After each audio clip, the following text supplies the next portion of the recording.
So hey aspirants, welcome back to our channel again. So आज हम लोग बात करने वाले हैं 15 मई 2022 के कुछ करंट अफेयर क्वेश्चन के ऊपर। So let's get start with the first question and the first question is when is international day of families observed every year. So right answer of first is B which is May 15। Okay, तो ये day काफ़ी ज़्यादा important है। First time UNGA यानी कि United nation general assembly ने 1993 में first time इस चीज़ को सेलिब्रेट ऑब्जर्व किया था। क्यों ऑब्जर्व किया था? To raise the awareness about importance of family. Okay, and India में तो लाइक एक और प्रचलन है कि like whole world is our family. Okay, तो इस चीज़ को तो भाई काफ़ी ज़्यादा मतलब इंपॉर्टेंस दिया जाता है कि पूरी दुनिया ही हमारी फैमिली है। वसुदेव कुटुंबकम का हम लोग एक नारा है जो हमेशा बताते हैं, और इस बार का इसका जो थीम है वो क्या है? It's family and urbanisation. Okay, most important thing यही है। एंड इस चीज़ को आप लोग याद रखिएगा कि जो फैमिली होती है वो एक बेसिक यूनिट होता है, बेसिक एक छोटा सा यूनिट होता है किसी भी बड़े सोसाइटी के लिए। ओके, एक बहुत ही बेसिक सा यूनिट होता है। तो with family we can create a society, a very good society, but उसके लिए फैमिली होनी इंपॉर्टेंट है। Okay, so moving to the next question, where has the 5th Aadi Mahotsav 2022 being organised. So right answer of second is A which is Mandla, Madhya Pradesh. तो यहाँ पे जो MP के जो गवर्नर हैं श्री मंगेश भाई पटेल, ओके, MP के गवर्नर, इस चीज़ को याद रखिएगा, इन्होंने इस चीज़ को इनॉग्रेट किया था। क्यों? To celebrate the spirit of tribal culture, craft and commerce. Okay, इन सब चीज़ों के ऊपर इस पर बात की जाती है, और समहाउ देयर परफॉर्मेंस। तो ये इंपॉर्टेंट है बिकॉज, और यहाँ पे जितनी भी इनसे बनी हुई जितनी भी चीज़ें आती हैं, और जितनी भी मतलब ट्राइबल से बनी हुई जितनी भी चीज़ें होती हैं, लाइक बहुत सारी चीज़ें हैं, उन सब चीज़ों के यहाँ पे प्रमोशन की बात की गई है, और इन सबको अपलिफ्टमेंट की ज़रूरत है। इन सब चीज़ों के ऊपर भी आदि महोत्सव में बात किया जाता है। आदि मतलब आदिवासी। ओके, इस चीज़ को याद रखिएगा। फिफ्थ एडिशन कहाँ पे? Mandla, Madhya Pradesh. Okay, next question is Utkarsh Samaroh event was held in which state to celebrate the achievement of 4 state government scheme. So right answer of third is B which is Gujarat. तो गुजरात के इस पर्टिकुलर डिस्ट्रिक्ट में इस चीज़ को implement किया गया था। याद रखिएगा भरूच, याद रखिएगा भरूच डिस्ट्रिक्ट में। ये काफ़ी इंपॉर्टेंट चीज़ है बिकॉज ये सिर्फ इसी डिस्ट्रिक्ट में किया गया है। यहाँ पे 4 अलग अलग स्टेट गवर्नमेंट के स्कीम्स थी। कौन कौन सी यहाँ पे मैंने आप लोग को लिख के दे दी है। इन सबको मतलब अलग से अगर मैं बताऊँगा तो बहुत लंबा टाइम खींच जाएगा, तो मैं इसमें एक एक चीज़ करके एक एक लाइन में खत्म करूँगा। ओके, तो पहले हम इस चीज़ उत्कर्ष समारोह के बारे में बात करेंगे। तो ये वर्चुअली एड्रेस किया गया था, वर्चुअली मतलब सब कुछ हुआ था। इसके अंदर 12,854, ओके, 54 बोलते हैं आई थिंक। तो इतने सारे बेनिफिशरीज यहाँ पे प्रोवाइड की गई थी, और ये 1 जैन से लेकर 31 मार्च के बीच में इसको सेलिब्रेट किया गया था, या फिर स्कीम को लॉन्च किया गया था, ना कि सेलिब्रेट किया गया था। ओके, तो यहाँ पे हम बात करेंगे चारों स्कीम्स के ऊपर, क्या क्या स्कीम्स यहाँ पे। तो पहला है इंदिरा गांधी वृद्ध सहाय योजना। ओके, इनमें अगर कोई स्पेलिंग में प्रोनाउंसिएशन में गलत है तो then I am really sorry. तो यहाँ जो फर्स्ट वाला जो यहाँ पे दिया हुआ है ये 60 ईयर्स और उससे अबव, और प्लस यहाँ पे BPL लोगों के लिए यानी कि बिलो पॉवर्टी लाइन लोगों के लिए इस योजना को लॉन्च किया गया था। सेकेंड वाला जो है गंगा स्वरूप आर्थिक सहायता योजना। ये बेसिकली फाइनेंशियल, बाकी जो नीचे तीनों जो हैं वो फाइनेंशियली मतलब हेल्प करने के लिए दिया गया। किसको? उन लोगों उन वुमेंस के जिनकी हस्बैंड नहीं है, like they lost their husband, और फाइनेंशियली उनको हेल्प करने के लिए इस स्कीम को लॉन्च किया गया। थर्ड वन जो है राष्ट्रीय कुटुंब सहायक योजना। इसमें जितने भी हमारे मेन, यहाँ पे बेसिकली सेम चीज़ है, लेकिन यहाँ पे BPL फैमिलीज़ के लिए किया गया है। अगर जो फैमिली है उसके जो मेन हेड है उनकी डेथ हो जाती है तो भी यहाँ पे फाइनेंशियली हेल्प करने की बात की गई है। ओके, BPL फैमिलीज़ के लिए। लास्ट वाला है निधार वृद्ध आर्थिक सहायक योजना। तो ये है डिसेबल पीपल के लिए, जो भी 60 से अबव डिसेबल है, या फिर नॉर्मल किसी भी एज के डिसेबल है, उनको फाइनेंशियली प्रोवाइड करने के लिए। Okay, next question is Katrina Novak was elected recently as the first female and youngest president of which country. Right answer of fourth is C which is Hungary. तो Hungary का like capital क्या है? It's Budapest. Okay, BUDAPEST। Okay, याद रखिएगा इस चीज़ को। तो यंगेस्ट कितनी यंगेस्ट यहाँ पे? इनकी उम्र 44 है, और लाइक ये इनका यंगेस्ट प्रेसिडेंट है। साथ में यहाँ पे एक इन्फॉर्मेशन ये कि इनके PM का नाम क्या है? It's victor Orban. ओके, इस चीज़ को भी आप लोग याद रख सकते हैं, हंगरी से रिलेटेड है, ऐसा कुछ खास इंपॉर्टेंट नहीं है, बट यही है कि यहाँ पे फर्स्ट फीमेल और यंग प्रेसिडेंट बनी। Okay, next question is tomato flu which was seen in the news recently is endemic to which state. Right answer of fifth is B which is Kerala. तो ये एक वायरस है। Okay, और ये अभी केरला में देखा गया मोर देन 80 चिल्ड्रंस जो हैं अफेक्टेड है इससे। बिलो 5 ईयर जो चिल्ड्रंस हैं, बिलो 5 ईयर चिल्ड्रंस, उनमें ये सिम्टम्स देखे जा रहे हैं, और अब तक 80+ केसेस इसके आ चुके हैं, और काफ़ी रैपिडली ये फैल रहा है। ओके, एक्सेप्ट दैट इसके जो मेन सिम्टम्स हैं वो फीवर है, रैशेज है, एंड स्किन इरिटेशन आई से होता है ना, एंड यहाँ पे डिहाइड्रेशन भी एक चीज़ बताया जा रहा है, ये मतलब किस चीज़ से होता है ये अभी अननोन है, इसके ऊपर रिसर्च अभी चल रही है। Okay, next question is which company has become the largest FMCG in the India beat HLU in India beating HLU। Okay, so right answer of six is C which is Adani Wilmar limited. तो FMCG क्या होता है? It's fast moving consumer good company, fast moving consumer good company. Okay, तो company यहाँ पे नहीं दिया, सिर्फ गुड दिया हुआ, गुड। सो अगर हम यहाँ पे बात करें HLU और अडानी विल्मर कंपनी की लाइक कितना प्रॉफिट हुआ है और क्यों आगे निकल गया HLU से, तो HLU मतलब कि हिंदुस्तान यूनिलीवर, तो 51,468 करोड़ रुपीज़ इन्होंने 2022 में किया। और अडानी ने कितना कर लिया? इट्स 54,214। तो सोच सकते हो कि भाई कितना ज़्यादा मतलब इन्होंने इंक्रीज़ किया है। और ये भी बताया जा रहा है कि लाइक 40% ज़्यादा हुआ है लाइक पिछले साल के अकॉर्डिंग, ना कि HLU के कंपेरिजन में 40% अडानी के काफ़ी इम्प्रूव हुए। ओके, फाइनेंशियल में। Okay, so next question is Defense Minister Rajnath Singh released a book titled Indo-Pak War 1971. Okay, Reminiscences of Air Warrior. The book has been edited by whom? So right answer of seventh is D, which is A and B, यानी कि Jagjit Singh and Shailendra Mohan. तो जगजीत सिंह और शैलेंद्र मोहन कौन है? तो जगजीत सिंह जो है वो एयर मार्शल हैं और जो शैलेंद्र मोहन है वो group captain. Okay, group captain है। ओके, और यहाँ पे एयर वॉरियर्स के बारे में इस किताब में बताया गया है। साथ ही में मेनली यहाँ पे कवर किया गया 1965 जो कि हमने पाकिस्तान से लड़ाई किया था, और 1971 फिर से अगेन पाकिस्तान से हमने वॉर किया था और बांग्लादेश एक नई कंट्री का जन्म हुआ था। ओके, और साथ ही यहाँ पे air chief marshal Pratap Chandra लाल को भी एक मतलब इंपॉर्टेंस की तरह देखा जाता है, बिकॉज जब ये 1965 के वॉर में और साथ में 1971 के वॉर में दोनों में ही इन्होंने लाइक काफ़ी इंपॉर्टेंट रोल प्ले किया था, और दोनों में ही ये वाइस चीफ थे। ओके, और 71 में तो लाइक ये 7th चीफ भी बने हुए थे। ओके, तो इन सब चीज़ों के बारे में इंपॉर्टेंट है इन्फॉर्मेशन है regarding this question, and because की देखो यहाँ पे इस किताब के बारे में डेफिनेटली आएगा एग्जाम में और ये इंपॉर्टेंट भी है, सो मैंने एक्स्ट्रा इन्फॉर्मेशन आप लोग को इस चीज़ के ऊपर प्रोवाइड कर दिया। Okay, so next question is which state government has launched the e-Adhigaram scheme under which nearly 3 lakh students will be receive tablet computer to aid their online education? So right answer of 8th is it's C, which is Haryana. तो मनोहर लाल खट्टर साहब ने इस चीज़ को launch किया था और बताया गया था कि लाइक जितने भी स्टूडेंट्स हैं उन सबको नहीं मिलने वाला, इस चीज़ को याद रखिएगा। यहाँ पे जिन स्टूडेंट्स ने 10th क्लास पास करके 11th में पहुंचे हैं उनको मिलेगा। ओके, क्यों? So that they can easily come like they can avail their online education with this tablet. Okay, यहाँ पे 2 GB इंटरनेट देने की डेटा देने की बात फ्री डेटा प्रोवाइड करने की बात की गई है।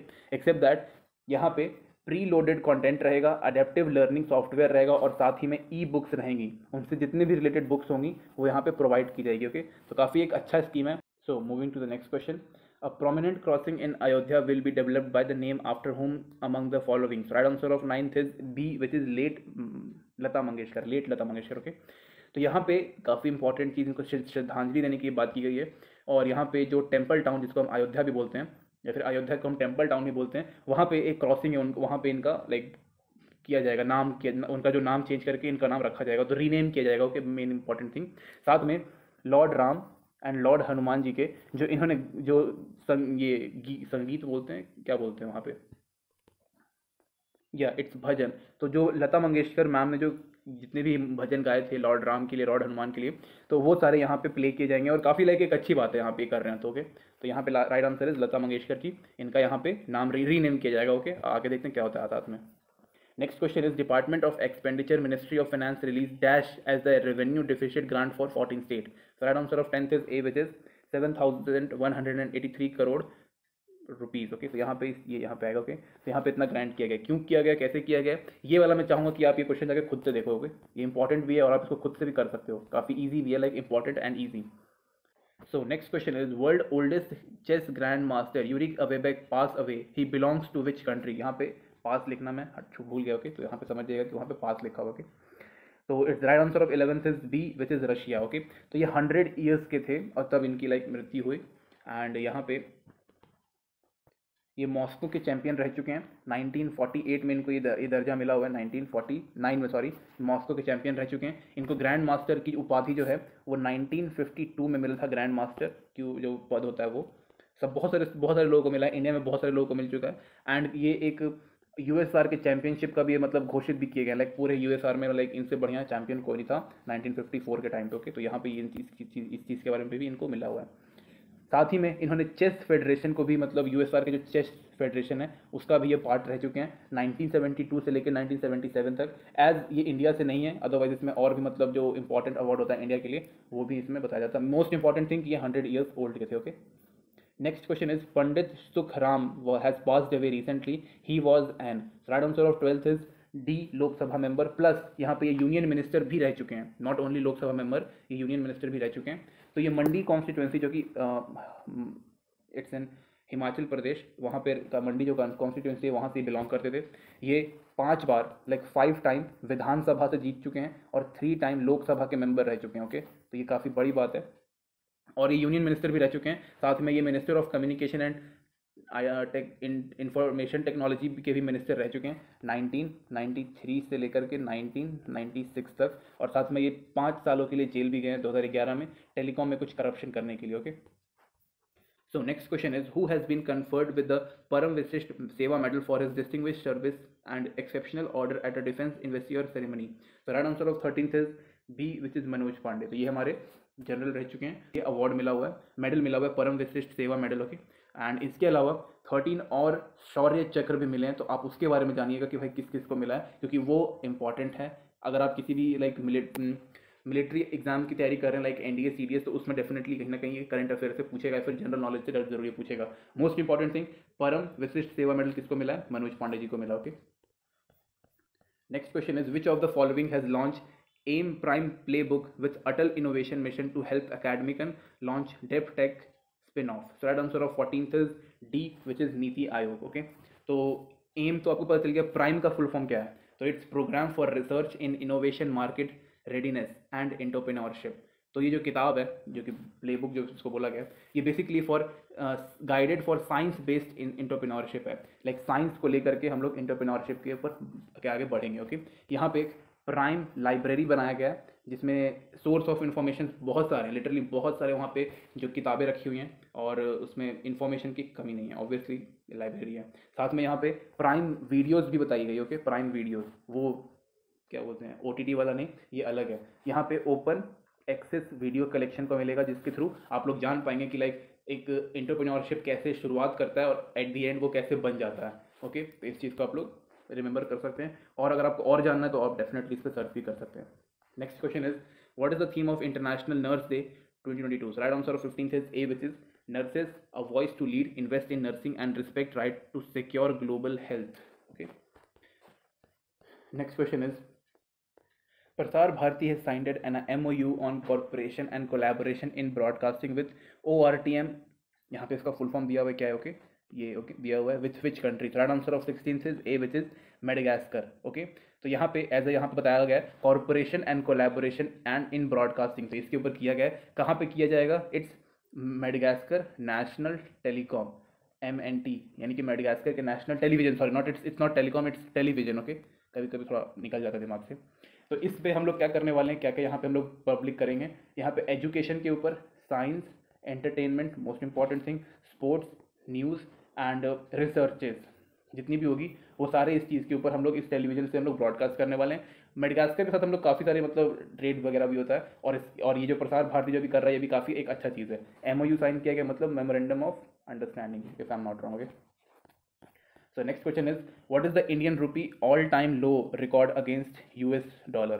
So right answer of 17th is D, which is 77.42। लेकिन जब मैं अभी ये वीडियो बना रहा हूँ तो ये 77.48 हो चुका है। ओके, नॉट 2, बिकॉज ये जब मैं लिख रहा था तब ये 2 था, लेकिन जब मैं अभी बना रहा हूँ तो मैंने वापस चेक किया तो ये 48 हो चुका है। ओके, सबसे ज़्यादा लो अभी ही है। So next question is which city hosts the Indian National Choir Conclave 2022? So right answer of 18th is D, which is Coimbatore, which is in Tamil Nadu. Okay, Tamil Nadu का एक ये कह सकते हो कि डिस्ट्रिक्ट है। ओके, या फिर आप इसको सिंपली, अगर इतना परेशान नहीं होना तो आप सिंपल इसको कह सकते हो कि ये एक प्लेस है। तो कोयर क्या होता है? जिसको हम नारियल का जो छिलका होता है ना, उसको हम क्योर बोलते हैं। ओके, तो इस चीज़ को आप लोग याद रखिएगा। किसने इसको इनॉग्रेट किया गया, मतलब किसने किया है? MSME के मिनिस्टर ने। कौन है? इट्स नारायण राणे। ओके, और ये आज़ादी का अमृत महोत्सव के अंडर भी इस चीज़ को किया गया। 7 lakh people are involving in coconut business, इस चीज़ को याद रखिएगा, 7 लाख पीपल। और जो कोकोनट होता है उससे हम लोग बहुत सारी चीज़ें बनाते हैं, लाइक फ्रूट बास्केट या फिर फ्रूट बॉल भी बोल सकते हो। ओके, कोयर बटन, यानी कि कोयर बटन, कोयर मतलब ये वाला, और बटन जो शर्ट वगैरह में लगाते हैं, tray, mirror cover, mirror cover okay, and certificate holders. और भी बहुत सारी इंपॉर्टेंट चीज़ें बनाते हैं इससे। आप डेफिनेटली इसका आप लोग करिएगा, मैं मतलब इसका तो बिल्कुल करके ही रखिएगा क्योंकि ये काफ़ी इंपॉर्टेंट चीज़ है। Okay, so next question and the most important question for the video is who has become the chief election commissioner of India recently? So right answer of 19th is A, which is Rajiv Kumar. I think 15th of May को ये अपना पद है वो संभाल लेंगे। Okay, तो ये IAS रैंक ऑफिसर जो होते हैं वही यहाँ तक पहुँच पाते हैं। तो ये ऑलरेडी लाइक ये रिटायर हो चुके हैं और ये फाइनेंस सेक्रेटरी थे 2020 में, और वहाँ से फिर ये रिटायर हो चुके हैं। इनके बारे में थोड़ा सा इन्फॉर्मेशन, और 1984 बैच के ये IAS ऑफिसर हैं और बिहार झारखंड कैडर उस टाइम पे भाई, मतलब कि कब 1984, तो भाई उस टाइम पे बिहार झारखंड एक ही था, तो उस टाइम के बिहार झारखंड कैडर के हैं ये, एंड अभी ये रिटायर हो चुके हैं। And the most important thing is that chief election commissioner is the highest rank in election. Okay, और जब इलेक्शन आते हैं तो सबसे ज़्यादा पावर इन्हीं के पास होती है। तो Rajiv Kumar is the right answer. इस चीज़ को याद रखिएगा बहुत अच्छे तरीके से, कहीं कभी भी पूछ सकता है आपसे। Next question is who has released the book titled Modi at the 20 Dreams Meeting Delivery? So right answer of 20 is B, which is N Venkaiah Naidu, जो कि हमारे वाइस प्रेसिडेंट हैं। ओके, तो यहाँ पे बेसिकली इस किताब में ये बताया कि भाई जो हमारे मोदी जी हैं, प्रधानमंत्री जी जो हैं, उनकी जर्नी कैसी रही है। ओके, और इसमें मोदी जी के बारे में भी बताया गया कि like how he started from nothing and अभी वो like he is the game changer of India, like they have he is created the history. तो इन सब चीज़ों के बारे में बताया गया है। एक्सेप्ट दैट इन्होंने थॉट प्रोसेस, प्रोएक्टिव अप्रोच और भी बहुत सारी चीज़ों के बारे में इस किताब में लिखा हुआ है। तो if you want to read this book, go ahead. Okay, so next question is Zorilla Pass is situated in, so right answer of 21st is D, which is in Ladakh. Next question is Indian Post Payment Bank is headquartered in which city? So right answer of 22 is C, which is in New Delhi. Okay, next question is where is the Satindra Mohan Dev Stadium located? Okay, so right answer of 23 is A, which is Telangana. Next question is Maulana Abdul Kalam Azad Trophy is awarded in which field? So right answer of 24th is D, which is sports. Next question is in which part of the India is Bhojtal Lake located? So right answer of 25th is C, which is in Madhya Pradesh. Okay, next question is where is the headquarter of Indian Ocean Rim Association for Regional Corporation? So right answer of 26th is B, which is Eben, Mauritius. Next question is krone is a currency of which of these countries? So right answer of 27th is A, which is Denmark. Next question is Karengar Ghati National Park is one of India's densest national park is located in which of these states? So right answer of 28th is B, which is Chhattisgarh. Next question is Sana'a is the capital of which country? So right answer of 29 is D, which is Yemen. Okay. Next question is Buxar Tiger Reserve is situated in which Indian state? So right answer of 30 is C, which is West Bengal. It's Buxar, it's not Buxar. Buxar Bihar में, लेकिन यहाँ पे BUXA लिखा हुआ है। Okay, so thank you guys, thank you watching this video.